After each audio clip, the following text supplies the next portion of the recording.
दोस्तों अभी हाल ही में नेटफ्लिक्स पर एक वेब सीरीज आई है जिसका नाम है द रेलवे मैन। 4 एपिसोड के इस सीरीज में साल 1984 में हुए भोपाल गैस त्रासदी को दिखाया गया है। उस घटना को हुए अब करीब 40 साल होने को आ गया है, लेकिन इसका दर्द ही कुछ ऐसा है जो समय के साथ भी खत्म नहीं हो रहा है। इस सीरीज के रिलीज होने के साथ ही दशकों पुराना वो जख्म एक बार फिर से हरा हो गया है। इस सीरीज को देखते हुए आप उस भयावहता को महसूस भी कर सकेंगे जिसे उस रात को भोपाल के लोगों ने झेला था। इस सीरीज के आने के बाद एक और बात सब लोग जानना चाहते हैं कि आखिर उस यूनियन कार्बाइड कंपनी का चेयरमैन भारत आकर वापस अमेरिका कैसे चला गया और इसमें सरकार की कितनी मिली भगत रही थी। आखिर कैसे हजारों लोगों की जान लेने वाले वॉरेन एंडरसन को तत्कालीन राज्य और केंद्र में मौजूद कांग्रेस की सरकार ने जाने दिया था। आइए आपको बताते हैं सब कुछ आज के इस वीडियो में।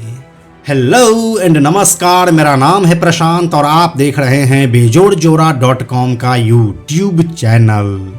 दोस्तों सबसे पहले हम आपको यूनियन कार्बाइड और भोपाल में उस रात को क्या हुआ था उसके बारे में थोड़ा सा बता देते हैं। 15 अगस्त 1947 को आज़ादी के बाद देश में सबसे ज़्यादा जिस चीज़ की आवश्यकता थी वो थी रोजगार। इसीलिए भारत में औद्योगिकरण को बढ़ावा दिया जाने लगा था। इसके लिए जितने कठोर कानून की आवश्यकता थी उतनी बनाई नहीं गई थी और इसी का फायदा उठाकर कुछ विदेशी कंपनियां ज़्यादा मुनाफे के चक्कर में भारत का रुख करने लगी थी। इसी सिलसिले में यूनियन कार्बाइड कॉरपोरेशन ने साल 1969 में यूनियन कार्बाइड इंडिया लिमिटेड यानी कि UCIL ने भोपाल में एक कीटनाशक फैक्ट्री खोली थी। भारत में इसका अच्छा बिजनेस चलने लगा था। इस प्लांट में एक कीटनाशक या इंग्लिश में बोले तो इंसेक्टिसाइड तैयार किया जाता था जिसका नाम था सेविन। सेविन असल में कार्बेरिल नाम के केमिकल का ब्रांड नेम था जिस नाम से वह अपना प्रोडक्ट मार्केट में बेचता था। इसका इस्तेमाल फसलों में कीटनाशक के रूप में किया जाता था। उस समय जब अन्य कंपनियां कार्बेरिल के उत्पादन के लिए कुछ और रॉ मटेरियल का इस्तेमाल करती थी तब UCIL ने मिथाइल आइसोसाइनेट यानी कि MIC जैसे रॉ मटेरियल का इस्तेमाल किया। मिथाइल आइसोसाइनेट एक जहरीली गैस होती है। चूंकि इसके इस्तेमाल से उत्पादन खर्च काफी कम पड़ता था, इसलिए UCIL ने MIC को अपनाया और सुरक्षा को ताक पर रख दिया। यहीं से इस भयानक त्रासदी की शुरुआत होती है जिसका अंजाम 3 दिसंबर 1984 की रात को पूरे भोपाल को भुगतना पड़ा था। उस रात मौत ने हजारों लोगों को दबे पांव अपने आगोश में ले लिया था। उस मनहूस रात को यूनियन कार्बाइड के प्लांट नंबर C में हुए रिसाव से बने गैस के बादल को हवा के झोंके अपने साथ बहाकर ले जा रहे थे और लोग मौत की नींद सोते जा रहे थे। लोगों को समझ में नहीं आ रहा था कि आखिर एकाएक क्या हो रहा है। कुछ लोगों का कहना है कि गैस के कारण लोगों की आंखों और सांस लेने में परेशानी हो रही थी। जिन लोगों के फेफड़ों में बहुत ज्यादा गैस पहुंच गई थी वह सुबह देखने के लिए जीवित ही नहीं बचे। सरकारी आंकड़ों के मुताबिक इस दुर्घटना के कुछ ही घंटों के भीतर लगभग 3000 लोग मारे गए थे। हालांकि गैर सरकारी स्रोत मानते हैं कि ये संख्या करीब 3 गुना ज्यादा थी। इतना ही नहीं, कुछ लोगों का दावा है कि मरने वालों की संख्या 15,000 से भी अधिक रही होगी। पर मौतों का यह सिलसिला उस रात जो शुरू हुआ था वह बरसों तक चलता रहा। इतना ही नहीं, 4 दशक के बाद यह आज भी जारी है। अब बड़ा सवाल यह है कि आखिर इतना भयानक गैस हादसा हुआ कैसे। तो हम आपको बताएं तो यह सिवाय लापरवाही के कुछ और नहीं था। इतनी बड़ी घटना के पीछे सिर्फ और सिर्फ लापरवाही ही थी जो कंपनी के टॉप मैनेजमेंट ने जानबूझकर किया था। साल 1980 से लेकर 1984 के बीच हर ऑडिट में यह बात कही जाती थी कि मशीनरीज के मेंटेनेंस पर खासा ध्यान देने की आवश्यकता है। जगह जगह पर पाइपलाइन डैमेज हो चुके हैं जो किसी बड़े खतरे में कभी भी तब्दील हो सकता है। साल 1980 के शुरुआती सालों में देश के अंदर कीटनाशक की मांग काफी कम हो गई थी क्योंकि बरसात नहीं हो रही थी। इससे कंपनी ने सिस्टम के रखरखाव पर सही से ध्यान नहीं दिया।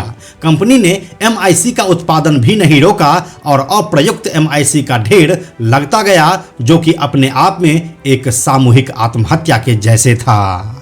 साल 1984 के नवंबर महीने में ही प्लांट काफी घटिया स्थिति में पहुंच चुका था। प्लांट के ऊपर एक खास स्टोरेज टैंक था। टैंक का नाम E610 था, जिसमें MIC 42 टन भरे हुए थे, जबकि सुरक्षा के दृष्टिकोण से MIC का भंडार मैक्सिमम 40 टन से ज्यादा नहीं होना चाहिए था। टैंक की सुरक्षा का कोई पुख्ता इंतजाम नहीं किया गया था और वह मेंटेनेंस के स्टैंडर्ड पर भी खरा नहीं उतरता था। घटना की रात एक साइड पाइप से टैंक E610 में पानी घुस गया। पानी घुसने के कारण टैंक के अंदर जोरदार केमिकल रिएक्शन होने लगा, जो धीरे धीरे काबू से बाहर हो गया। जिस पाइप का यहाँ पर जिक्र हो रहा है वह दरअसल लोहे की एक पाइप थी जिसमें जंग लगी हुई थी। यह जंग लगी हुई पाइप जब गैस टैंक के अंदर घुसी तो टैंक का तापमान लगभग 200 डिग्री सेल्सियस के ऊपर पहुंच चुका था, जबकि उस टैंक का स्टैंडर्ड टेम्परेचर 4 से 5 डिग्री सेल्सियस के बीच होना चाहिए था। तापमान ज्यादा होने की वजह से टैंक के अंदर का दबाव बढ़ता ही चला गया और इसका नतीजा यह हुआ कि अगले 1 घंटे के अंदर उस टैंक में पड़े सभी 42 ton methyl isocyanate gas leak होकर बाहर आ गया और हवा के साथ मिलकर पूरे वातावरण में फैल गया और इस तरह से उस रात भोपाल की हवा जहरीली बन चुकी थी। गैस के उस बादल में nitrogen oxide, carbon dioxide, monomethylamine, hydrogen chloride, carbon monoxide, hydrogen cyanide और फॉस्जीन जैसी गैस थी। जहरीले बादल के चपेट में भोपाल का पूरा दक्षिण पूर्वी इलाका आ गया। यह वो एरिया था जहां पर ज्यादातर उस फैक्ट्री के मजदूर ही झोपड़ी बनाकर रहते थे। गैस के संपर्क में आने पर लोगों को तुरंत ही घुटन, आंखों में जलन, उल्टी, पेट फूलने, सांस लेने में दिक्कत और चेहरों का लाल होना जैसी समस्या आने लगी थी। इतना कुछ जब हो रहा था तब रात अपने चरम पर थी और सभी लोग सो रहे थे। जो इससे ज्यादा प्रभावित हुए उनको तो सोकर उठने का मौका भी नहीं मिला और वह सोए सोए ही मौत को गले लगा लिए। इस गैस के सबसे आसान शिकार भी कारखाने के पास बनी झुग्गी बस्ती के लोग ही थे। ये वे लोग थे जो कि रोजी रोटी की तलाश में दूर दूर के गांवों से आकर यहाँ पर रह रहे थे। उन्होंने नींद में ही अपनी आखिरी सांस ली। गैस को लोगों को मारने के लिए मात्र 3 मिनट ही काफी थे।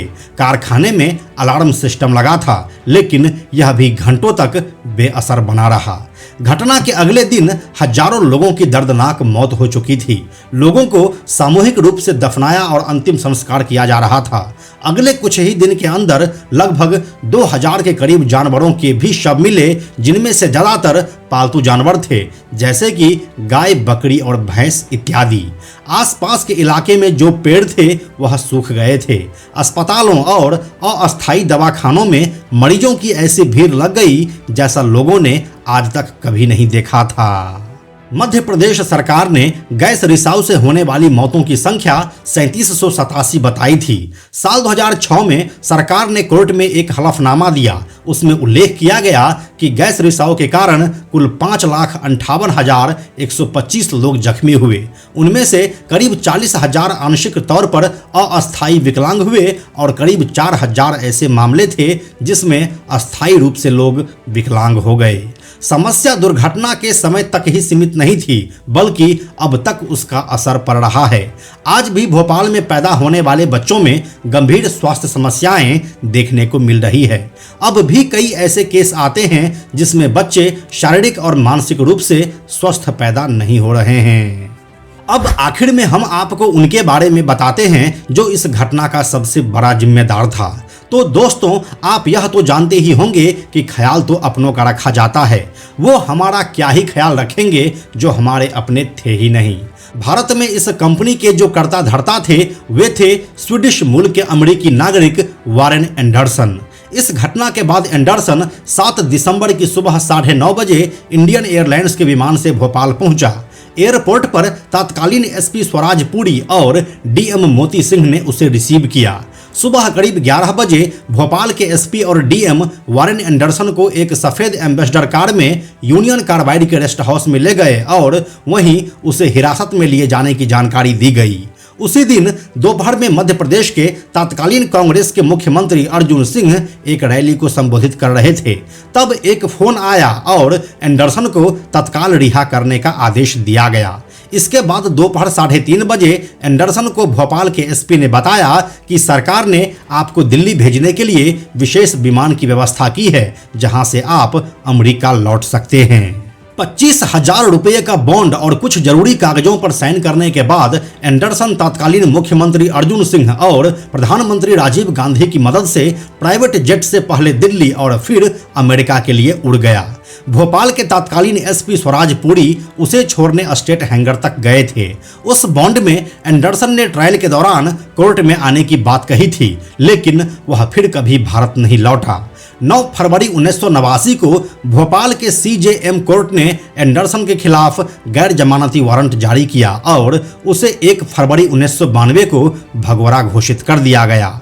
लेकिन इन सभी बातों का कोई फायदा नहीं हुआ, क्योंकि वह देश में था ही नहीं। इस पूरे घटनाक्रम को तात्कालिक कांग्रेस सरकार की प्रमुख विफलताओं में गिना गया। उस घटना के 2 सालों के बाद कंपनी अपना बचाव करने के लिए भारत सरकार को साल 1986 में $470 मिलियन यानी कि करीब 700 रुपये का भुगतान किया, ताकि इस केस की कानूनी देयताओं को पूरा किया जा सके। लेकिन जमीनी स्तर पर ऐसा कुछ आज तक देखने को नहीं मिला। यूनियन कार्बाइड के चेयरमैन और CEO वारन एंडरसन की मौत 29 सितंबर 2014 को अमेरिका के एक अस्पताल में हो गई और इसी के साथ खत्म हो गई वो उम्मीद भी जो पीड़ित न्याय की आस में बैठे थे। इस पूरे मामले के मुख्य आरोपी वारेन एंडरसन को भगाने के आरोप लगे और चर्चा भी रही कि तत्कालीन प्रधानमंत्री राजीव गांधी के इशारे पर राज्य के उस वक्त के मुख्यमंत्री अर्जुन सिंह ने एंडरसन को हिरासत से छोड़ने का आदेश दिया था। हालांकि कोर्ट में आरोपी को भगाने के षड्यंत्र का कोई मुकदमा तो नहीं चला, लेकिन जिन धाराओं में चार्जशीट दायर की गई वह यह बताने के लिए काफी है कि सरकार का नजरिया हजारों मौतों के बाद भी संवेदनशील नहीं था। ये भी कहा गया कि राजीव गांधी को अमेरिका के उच्च अधिकारियों से एंडरसन को छोड़ने के लिए दबाव आ रहा था। वहीं भोपाल गैस त्रासदी के समय कलेक्टर रहे मोती सिंह ने अपनी किताब भोपाल गैस त्रासदी का सच में उस सच को भी उजागर किया, जिसके चलते वारेन एंडरसन को भोपाल से जमानत देकर भगाया गया था। मोती सिंह ने अपनी किताब में पूरे घटनाक्रम का उल्लेख करते हुए लिखा है कि वारेन एंडरसन को अर्जुन सिंह के आदेश पर छोड़ा गया था। वारेन एंडरसन के खिलाफ पहली FIR गैर जमानती धाराओं में की गई थी। इसके बाद भी उसे जमानत देकर छोड़ा गया। देखा जाए तो एंडरसन को गिरफ्तार करके वापस हिंदुस्तान लाने की कभी सही तरीके से कोशिश ही नहीं की गई। यहाँ तक कि गैस कांड के जो जिम्मेदार हिंदुस्तान में रहते हैं उन्हें भी बहुत सस्ते में छोड़ दिया गया। सोचिए, हजारों मौतों के बदले 2010 में अदालत ने फैक्ट्री के कर्मचारियों को सिर्फ 2 साल की सजा दी, उस पर भी मुख्य आरोपी बिना सजा के ही चला गया। अगर यही इन गैस पीड़ितों के साथ हुआ इंसाफ है तो हमें यह मान लेनी चाहिए कि इस देश में आम आदमी की जान बहुत ही ज्यादा सस्ती है। तो यही थी साल 1984 में हुए भोपाल गैस त्रासदी और इसके मुख्य आरोपी वारेन एंडरसन को देश से भगाने की पूरी कहानी। इस पूरे कहानी के बारे में आपके क्या विचार हैं, हमें कमेंट सेक्शन में लिखकर जरूर बताइए। हम जल्दी मिलते हैं आपसे एक और नए कहानी के साथ। अंत में एक और ज़रूरी बात, हमने बेजोड़ जोड़ा का एक टेलीग्राम चैनल भी बनाया है, जहां आपको हमारे सारे वीडियोस के लिंक सबसे पहले मिल जाएंगे। इसलिए आप लोग टेलीग्राम पर भी हमसे जुड़ें। टेलीग्राम पर हमसे जुड़ने के लिए सिंपली आप टेलीग्राम ऐप के सर्च में जाकर बेजोड़ जोड़ा लिखिए और चैनल पर जाकर ज्वाइन बटन क्लिक कर दीजिए। आप हमसे जुड़ जाएंगे। यह वीडियो अगर आपको पसंद आया तो इसे लाइक और शेयर जरूर करें। आने वाले वीडियोज़ के लिए बेजोड़ जोड़ा को सब्सक्राइब करके बेल आइकन को टच करना ना भूलें। Thank you so much.